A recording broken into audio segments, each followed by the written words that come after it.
अध्यात्म विश्व विज्ञान यूट्यूब चैनल के सभी प्रेमी पाठकों का हार्दिक स्वागत है।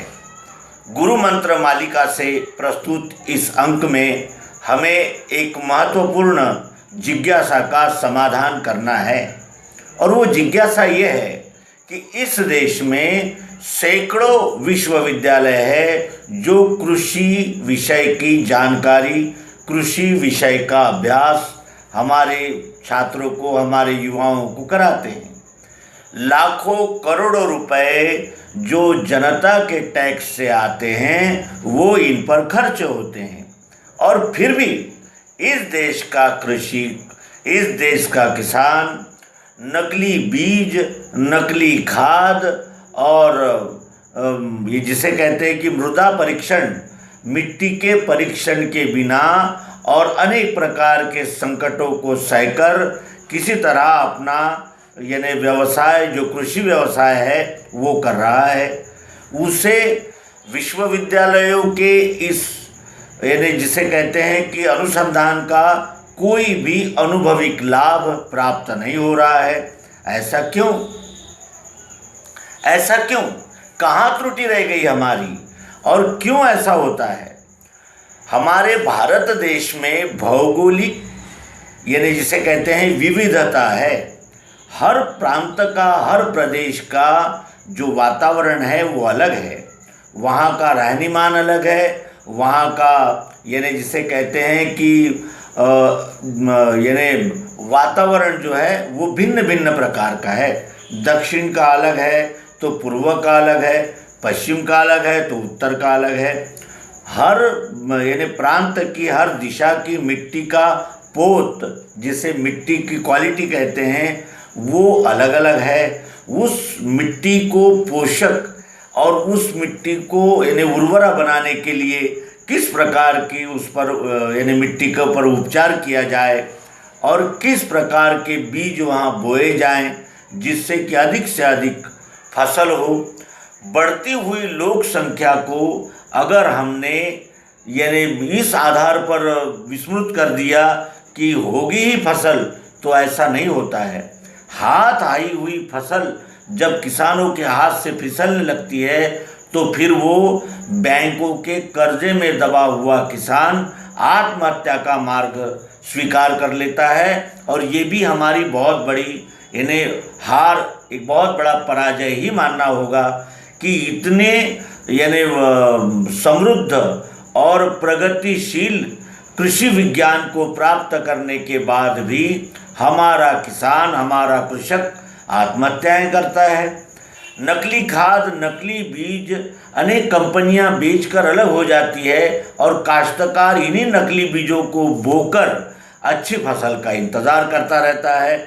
उसे अपनी ज़मीन को साफ करना होता है, कीटकनाशक है और अनेक प्रकार के उसके उपक्रम वर्ष भर चलते ही रहते हैं और अंत में उसके हाथ में आता क्या है? तो लगाया 100%, हाथ में आया 10%। और इसके लिए जिम्मेदार कौन है?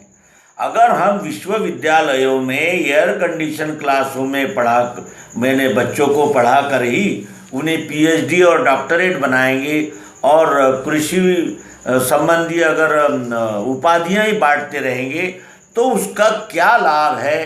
क्योंकि जनमानस के लिए ही ये सारी विद्याएं हैं और विद्याओं का उपयोग अगर नहीं होता है, अनुभविक उसका कोई लाभ जनता तक, सामान्य कृषक तक नहीं आता, तो ऐसी पढ़ाई का करना भी क्या है और उस पढ़ाई से होगा भी क्या?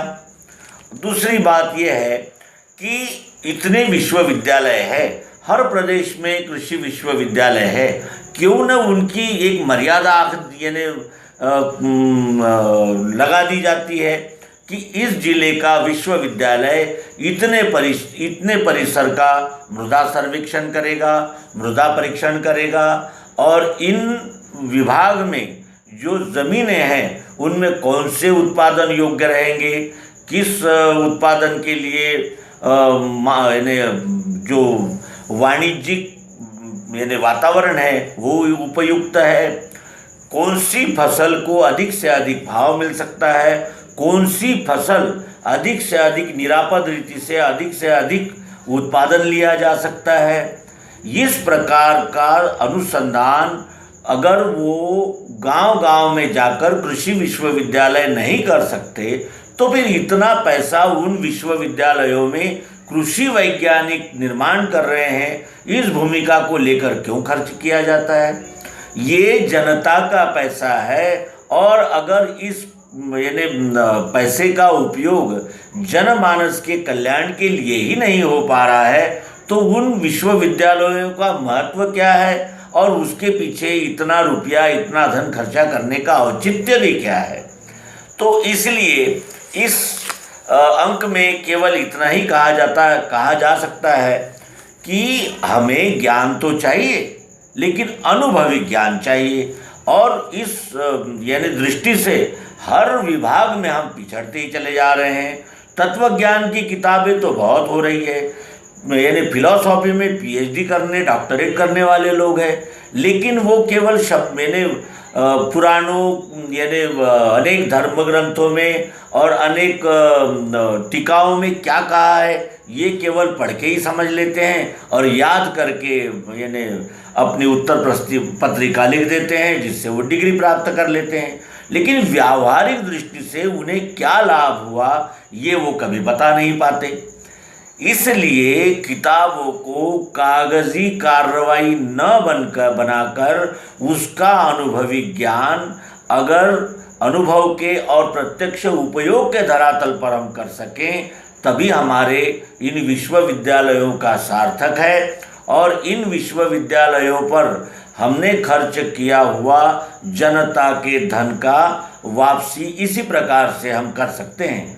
तो मित्रों, इस अंक में केवल यही गुरु मंत्र दिया जा सकता है कि विश्वविद्यालयों में पढ़ाया हुआ ज्ञान अनुभव के धरातल पर जन सामान्य तक, जमीनी स्तर तक जब तक नहीं आता, तब तक हम अपने विद्यार्थियों को योग्य दिशा में प्रेरित कर रहे हैं, ऐसा नहीं कहा जा सकता।